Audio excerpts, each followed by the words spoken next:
Bismillah, Assalamualaikum warahmatullahi wabarakatuh. Assalamualaikum. Alhamdulillah, salatu wassalamu ala rasulillah wa ala alihi wa ashabihi wa man walah, la hawla wa la quwata illa billah. Alhamdulillah, segala puji kita panjatkan kepada Allah Subhanahu wa taala yang telah memberikan begitu banyak sekali kenikmatan kepada kita. Dan alhamdulillah pada malam hari ini kita dipertemukan lagi, dan salawat beriring salam semoga senantiasa tercurah kepada Nabi kita Muhammad sallallahu alaihi wasallam, kepada keluarganya, para sahabatnya, juga tak lupa kepada kita semua selaku umatnya. Mudah-mudahan kita semua istiqomah di dalam menjalankan sunnah-sunnahnya. Para pemerhati channel Gus Dur Jabar sekalian dimanapun Anda berada, insya Allah seperti biasa di malam Jumat ini kita lanjutkan ngopi kita. Mudah-mudahan kita semua bisa mengambil faidah dari obrolan malam ini. Seperti biasa bersama pengopi kita Gus Dur Jabar. Kefal Ustaz? Ahlan. Insya Allah. Sehat. Alhamdulillah sehatan. Meskipun beberapa hari ini cuaca begitu dingin Ustaz. Betul ini. Mudah-mudahan Terlebih di Kuningan. iya, mudah-mudahan kopi kita bisa menghangatkan suasana hati kita malam ini Ustaz. Tema malam ini pas dengan peristiwa beberapa puluh tahun ke belakang Ustaz. Tepatnya di tanggal 26 Desember ya, Indonesia 2004 tadi ya. Iya. Kala itu dilanda musibah yang sangat luar biasa, yaitu tsunami Aceh. Mungkin kita bisa flashback ke belakang dan bisa mengambil pelajaran yang bermanfaat untuk tema kita malam ini, sehingga kedepannya kita bisa lebih siap lagi, lebih tegar lagi di dalam menghadapi ujian dari Allah Subhanahu wa taala. Nah, gimana Ustaz? Atau sebelumnya itu Ya. Silakan kepada Ustaz. tamu. Ya. Tolong dibuka.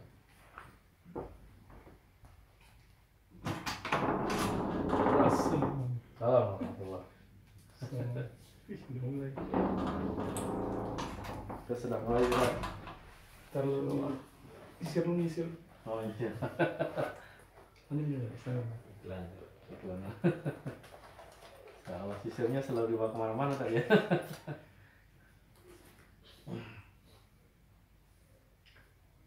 Diulangi tadi, Zat? Iya. Ini ya pertanyaannya. Iya, jadi pada malam hari ini kita mengingat kejadian beberapa puluh tahun yang lalu, yaitu di Aceh.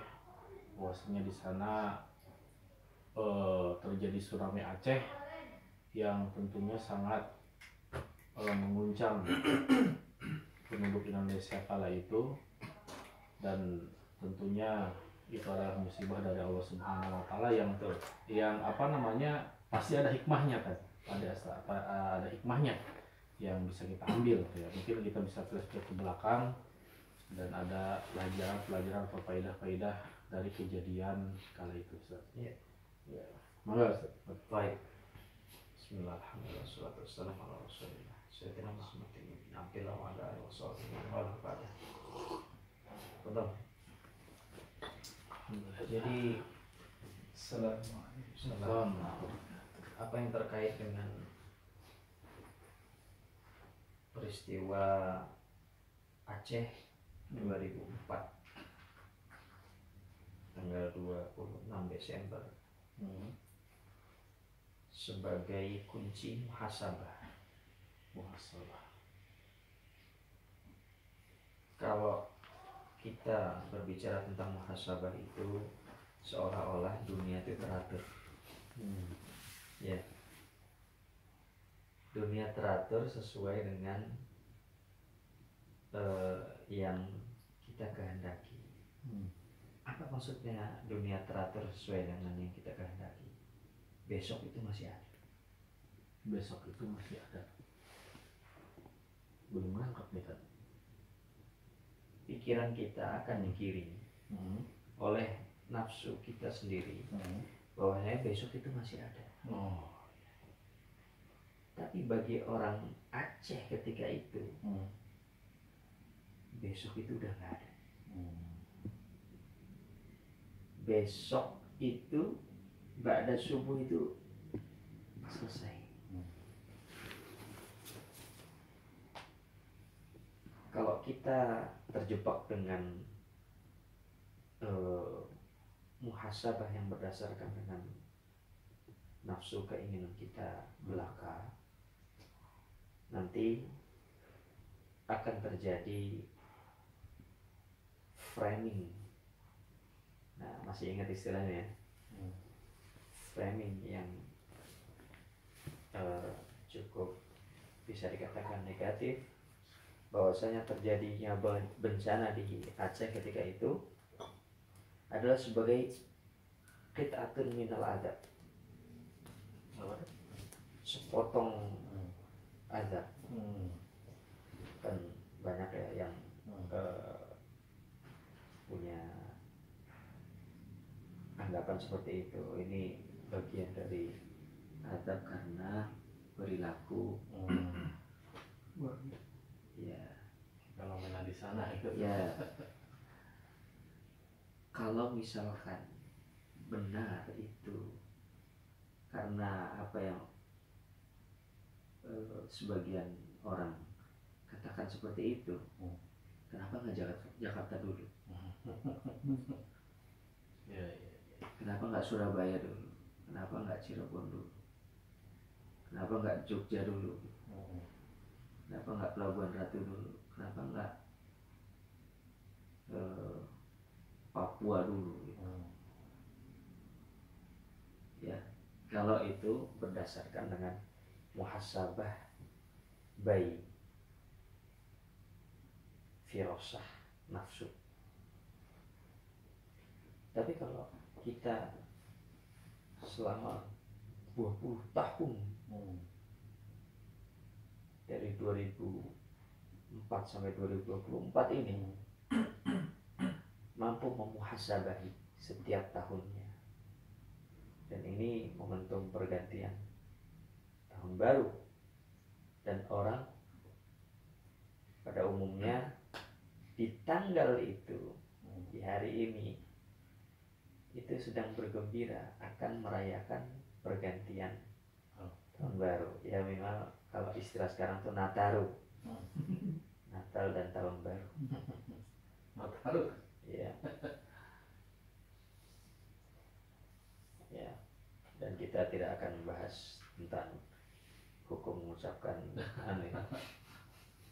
Sini kan akan panjang sekali. Ya, diskusinya akan panjang. Muhasabah diri harus melihat benar-benar kepada diri. Hasibu anfusakum qabla an tahsab. Nah, coba hisap dulu diri kalian sebelum kalian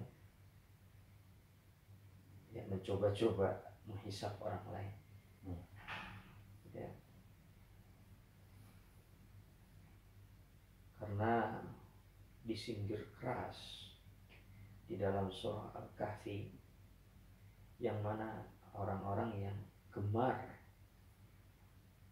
menjustifikasi orang lain tapi tidak gemar mengevaluasi atau menghisap diri sendiri, dengan kalimat di dalam Al-Quran di surah Al-Kahf, di awakhir surah Al-Kahf,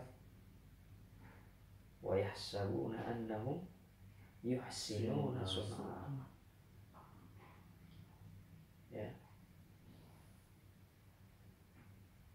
Dan mereka itu orang-orang yang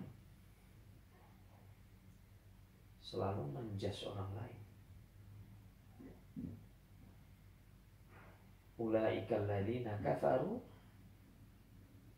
bi ayati rabbihim wa liqa'ihi fahabitat a'maluhum fala nuqimu lahum yaumal qiyamati wazna. Gak ada lagi jaza atau balasannya kecuali jahannam. Bima kafaru ittakhadhu ayati wa rusuli huzwa. Ya Allah. Artinya musibah itu jadi olok-olok. Ya. Dan kita doakan semoga saudara-saudara kita yang sudah syahid, ya siapapun itu, yang beriman kepada Allah, sekecil apapun imannya kepada Allah, ya kita doakan. Bukan karena Allah menimpakan, ya karena ya setiap ayat tentang al-jannah wan nar, al-adab war rahmah, ya itu mesti berimbang. Setelahnya kan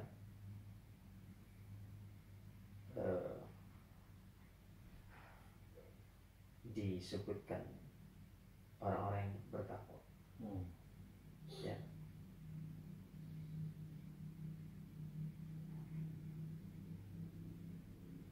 Nah itu ya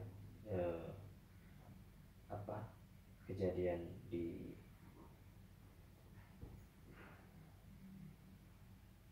Aceh itu muhasabah bagi kita. Bisa jadi ya tempat kita. Ya saya pernah merasakan gempa yang dahsyat itu. Ketika 26 Desember ketika itu saya sedang ada di majelis zikir. Jam segitu bersama Ustadz Arifin Ilham almarhum. Ya, tahun 2004 itu SMA. Masih SMA? Iya. Nah, baru keluar. SMA. Itu apa namanya?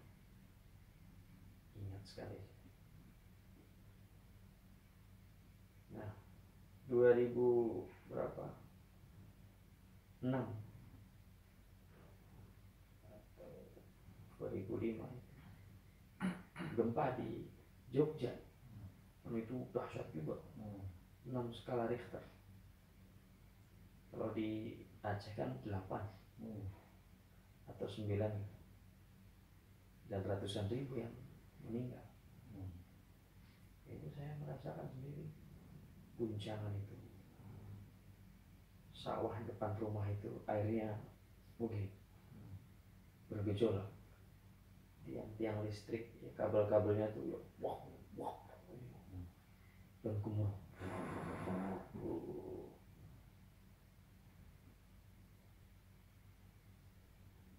Ya. Al-Qari'ah. Mal-Qari'ah. Wa ma adraka mal-Qari'ah. Yauma yakunun nasu kal farashil mabthus. Kan ada 4 kali itu. Al-Qari'ah, kiamat. Mal-Qari'ah, apa itu? Al-Qari'ah. Wa ma adraka mal-Qari'ah. Dan apakah yang kamu ketahui tentang Al-Qari'ah? Yauma yakunun nas. Hari di mana manusia menjadi kal farashil mabthus. Ya Allah. Gak ada masaknya, jadi bertobangan. Seperti laron yang keluar untuk mati. Ya, masih mending lah kalau kreatif dikit jadi peyek gitu. Peyek laron gitu. Jadi ini muhasabah kita bersama. Aina takunu yudrikumul maut. Walaupun. Nah, dan saatnya juga sebenarnya muhasabah tentang maut itu jangan lebih banyak daripada syukur atas rahmat. Harus lebih banyak syukur atas rahmatnya. Syukur kita masih hidup, syukur kita masih Allah berikan tempat tinggal, ya kan? Syukur kita nyeruput kopi itu nikmat.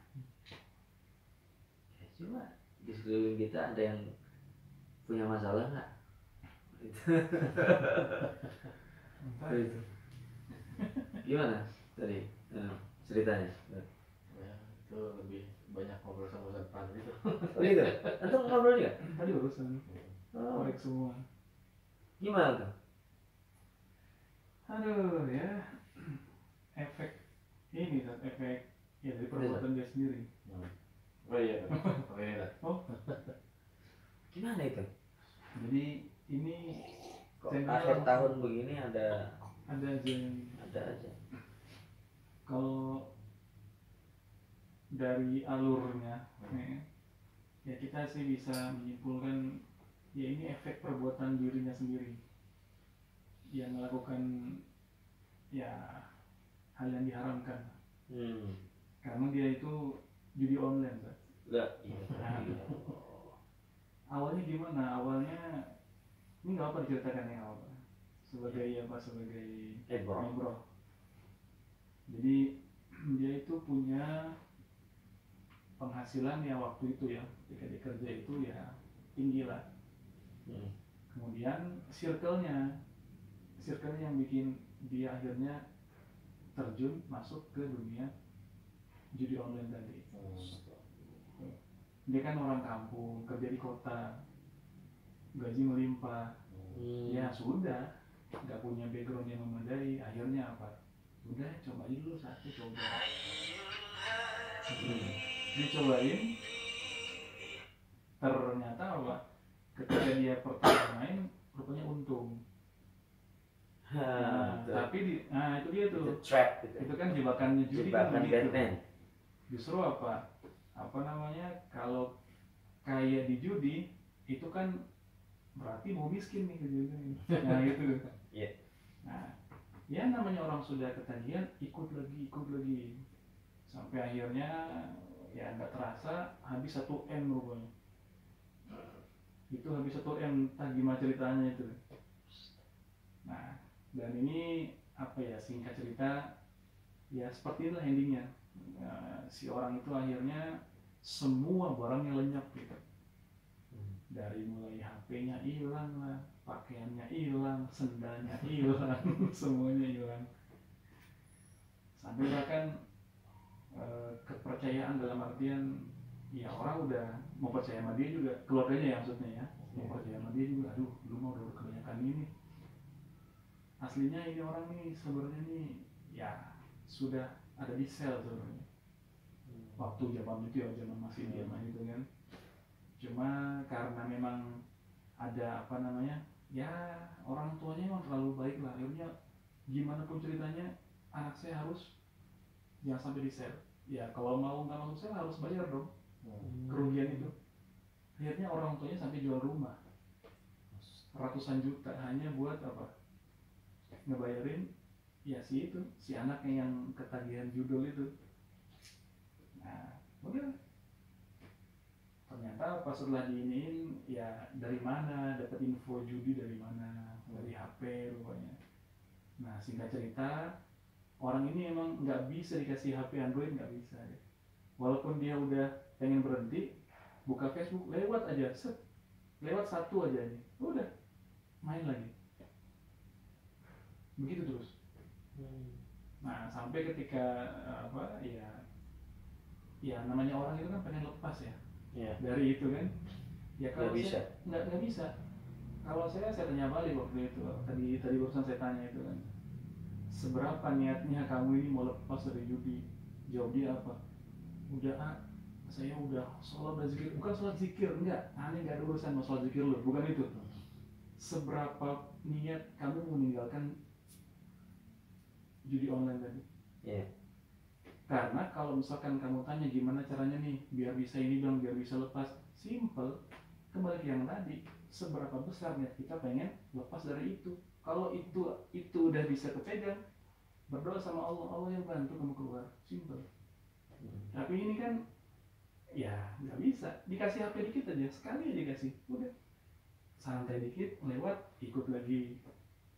Dalam keadaan sudah terpuruk begitu tuh, sampai orang tua jual rumah ini itu segala macam, nggak kapok-kapok. Iya.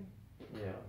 Nah makanya beberapa poin tadi kita sampaikan ke yang bersangkutan.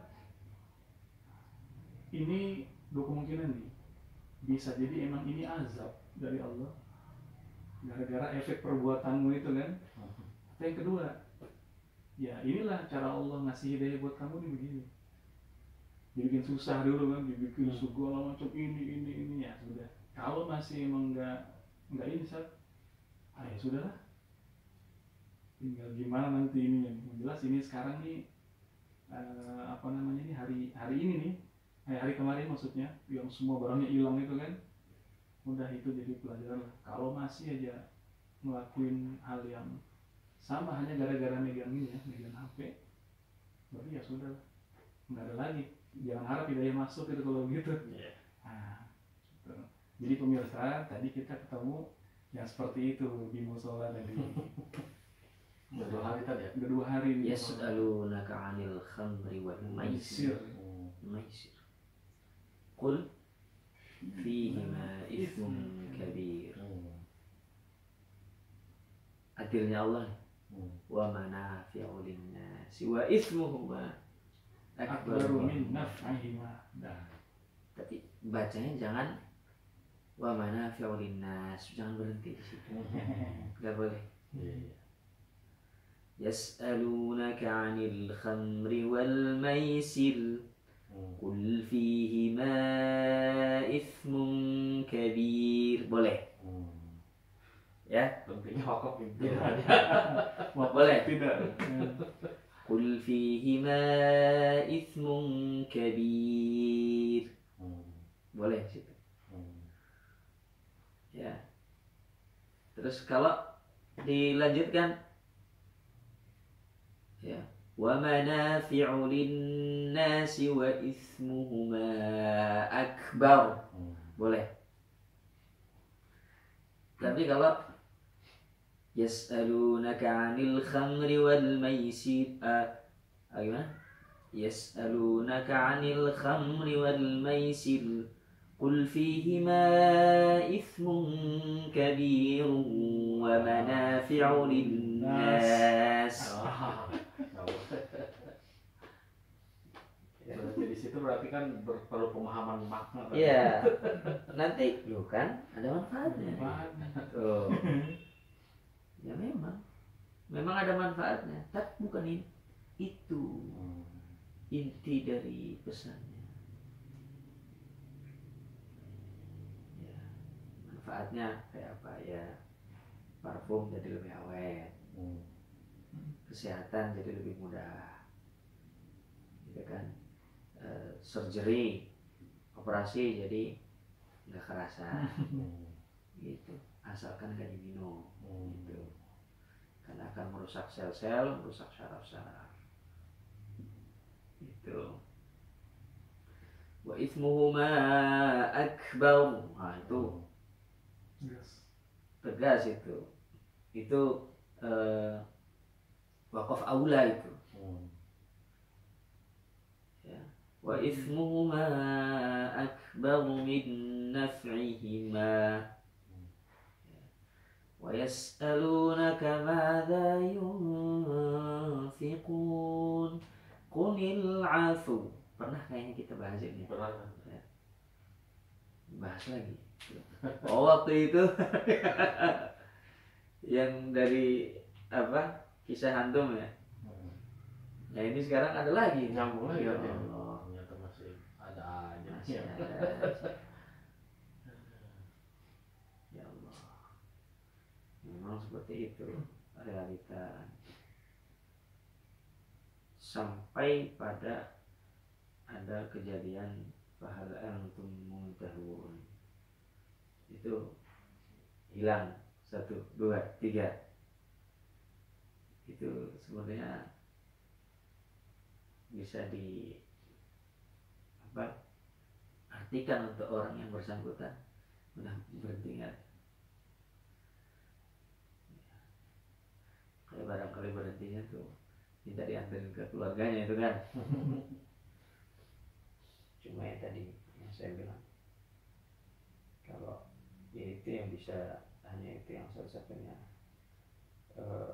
bisa dilakukan, ya jangan kita yang mengantarkan, harus orang yang berwajib. Supaya yang mengantarkan itu atau orang yang berwajib itu ya ada perlindungannya. Nah, nanti kalau yuk kamu temennya, loh, nggak mau tahu tuh. Atau emang sengaja menjebak, ya Allah alam kan. Nah, kita lebih baik melakukan preventif, tindakan jaga-jaga, mencegah, daripada kita bukan berbuat baik, itu bukan, tapi lemah dalam bersikap. Kalau orang sering zikir itu kan nur, ini waspada, nggak beres. Tapi kalau orang yang mohon maaf ya, belum bisa menggunakan kecerdasan emosionalnya dengan baik, ya udah, nggak ada pikiran apa-apa. Itu umumnya orang itu kayak gitu. Ya semoga tidak malah mencemari dinamika lingkungan. Makanya penting banget kan gerbang tertutup. Ya, penting banget.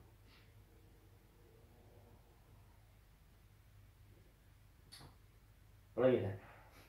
Ya begitulah kejadian-kejadian yang kita bisa lihat pada masa lalu dan masa sekarang. Seperti itu. Mudah-mudahan ya intinya kita yang pertama senantiasa ada dalam lindungan Allah Subhanahu wa taala, dijauhkan dari hal-hal buruk baik di dunia maupun akhirat gitu tadi ya. Dan mungkin ini tadi lebih ininya kira-kira tipsnya apa saja nih ketika kita dihadapkan kepada musibah biar lebih kuat tulang punggungnya gitu kan. Karena kan kalau musibah itu kan apa namanya tidak mungkin melebihi kapasitas kita sebagai manusia tadi ya.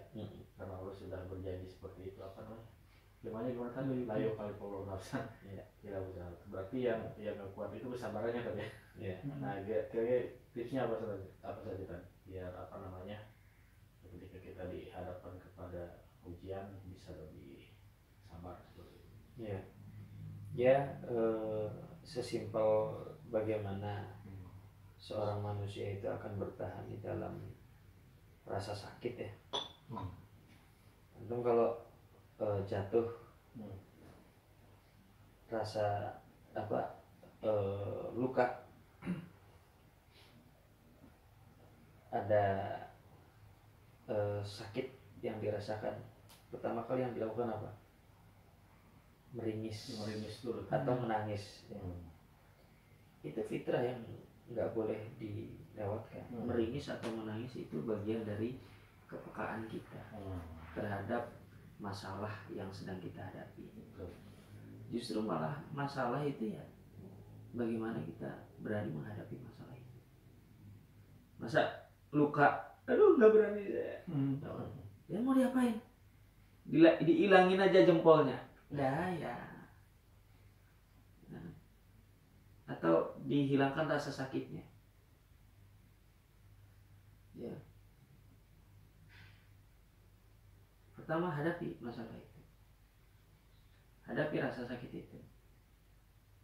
Sampai betul-betul pikiran kita bisa termanipulasi oleh diri kita sendiri. Diatur maksudnya. Jangan fokus ke situ. Fokus kepada alhamdulillah 1, 2, 3, 4 masih ini ya udah. Ya. Pertama ya hadapi masalah. Yang kedua, ya kalau saya menyampaikan tentang sabar, itu ya umum sekali ya. Ya tahu lah, orang tahu. Setelah sabar, habis itu berusaha, ya kan? Umum sekali. Tapi kalau yang lain daripada yang lain harus kita ketahui, hadapi dulu. Yang kedua, rohah. Ya. Oh, belum. Bukan yang kedua itu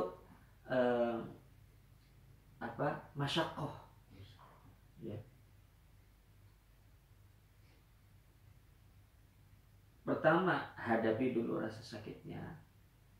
Yang kedua, masyaqqah. Akan dihadapkan kepada masyaqqah. Masyaqqah itu kesulitan.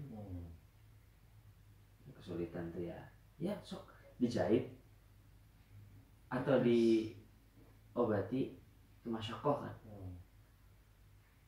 Ya. Kalau orang kena masalah kayak gitu, ya, paham dulu ada masyaqqah yang harus kamu lewati. Ya. Pertama, hadapi masalah itu, jangan berpaling, karena kamu punya Allah, kita punya Allah, kita punya yang maha kuasa. Ya, inna ma'ya rabbi. Itu ada cukup. Yang kedua, ya ada masyaqqah, ada kesulitan yang akan dilalui. Selama apa? Ya sesuai dengan besar atau kecilnya permasalahan. Ya kalau cuma ketusuk jarum aja tek, ya 2 menit beres, 3 menit. Kalau menganga 3 hari sampai seminggu gitu. Kalau harus dijahit ya sebulan. Ya. Baru setelah itu yang ketiganya rohah, istirahat, berhenti dari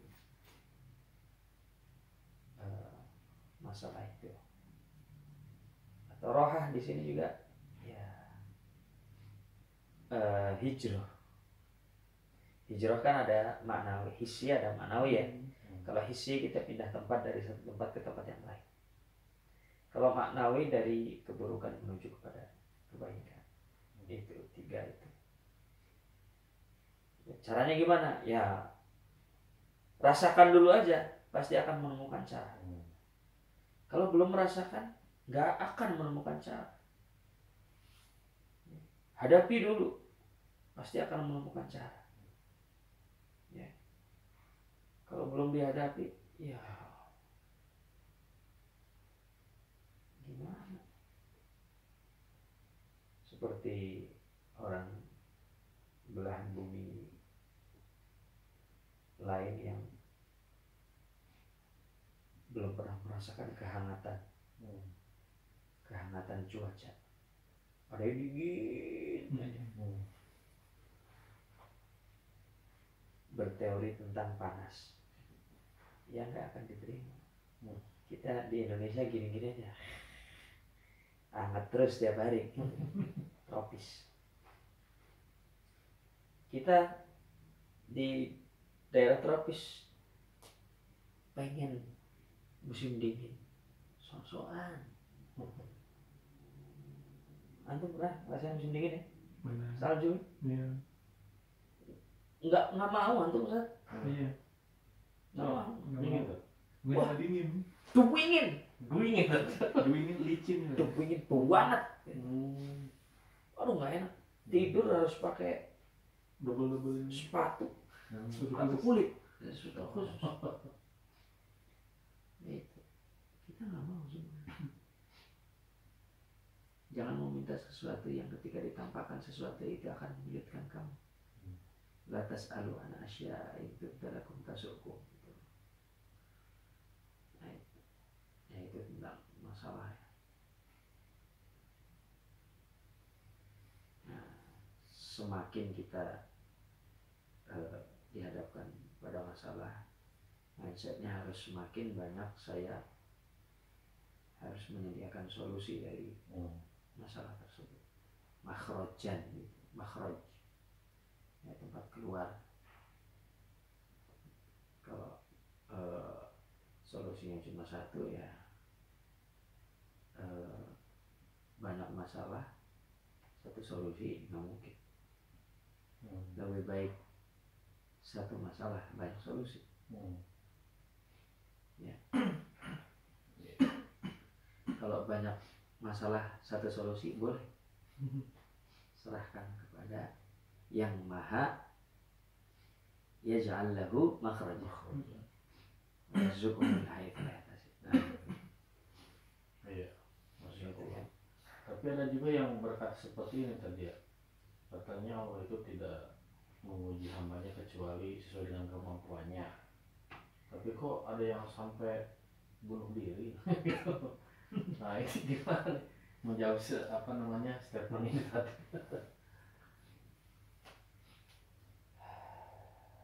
Intihar atau suicide, ya. Makna ya Ustaz? Ya itu, karena kan kalau masuk ke bahasa ini bisa Sensor. bisa disensor. Gitu. Intihar atau suicide itu adalah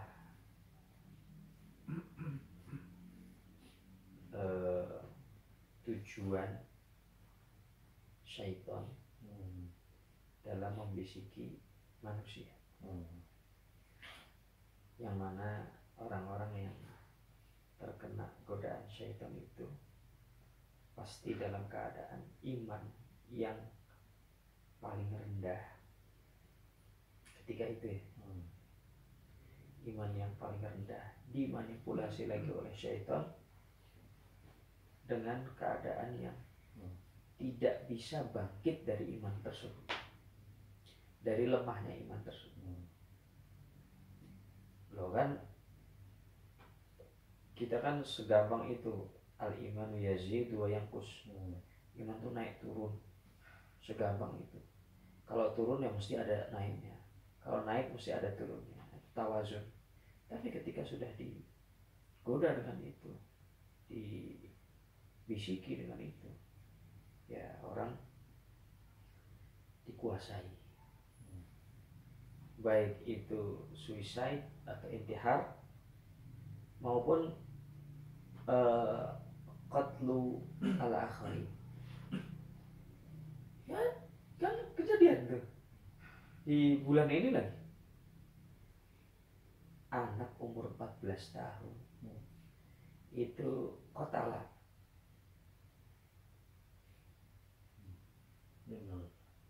abuhu wajadtuhu.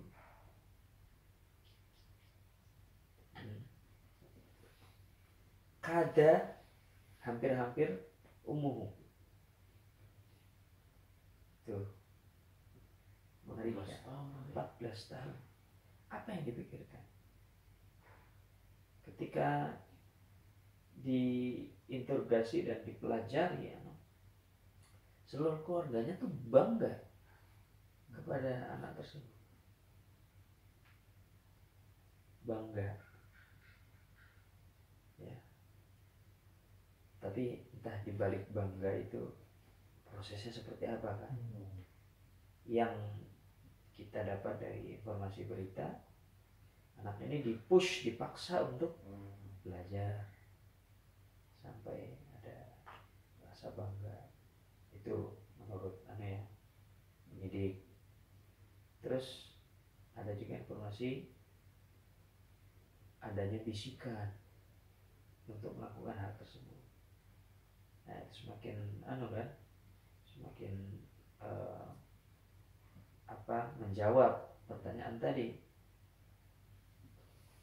ya kan, orang-orang yang melakukan hal tersebut itu tidak menemukan jalan keluar. Padahal gampang, jawabannya cuma satu, takwa dah. Wa may yattaqillaha yaj'al lahu makhraja wa yarzuqhu min haitsu la yahtasib. Nah, ketika untuk takwa itu dihalangi. Dihalangi. Nah, makanya masih mending kalau ada masalah itu larinya ke masjid, masih mending. Ya syukur itu larinya ke masjid. Gitu. Jadi dapat nasihat dari ini. Ya semoga. Gitu. Insya Allah. Ziyadah Ustaz Fadli. Belum ya, belum. Belum. Ziarah di balik layarnya. Kifayah, Ustaz? Cukup. Ya. Baik, alhamdulillah para pendengar sekalian, mungkin untuk ngopi malam ini kita cukupkan sampai di sini dulu. Mudah-mudahan kita semua bisa mengambil faedah yang banyak dari ngopi malam ini, dan mudah-mudahan kita semua senantiasa sehat, ada dalam lindungan Allah Subhanahu wa taala selamanya. Wa nakhtatim bi du'a kafaratul majlis. Subhanaka wa bihamdika asyhadu an la ilaha illa anta astaghfiruka wa atubu ilaik. Assalamualaikum warahmatullahi wabarakatuh. Assalamualaikum warahmatullahi wabarakatuh. Tolong ya. Nah, siap.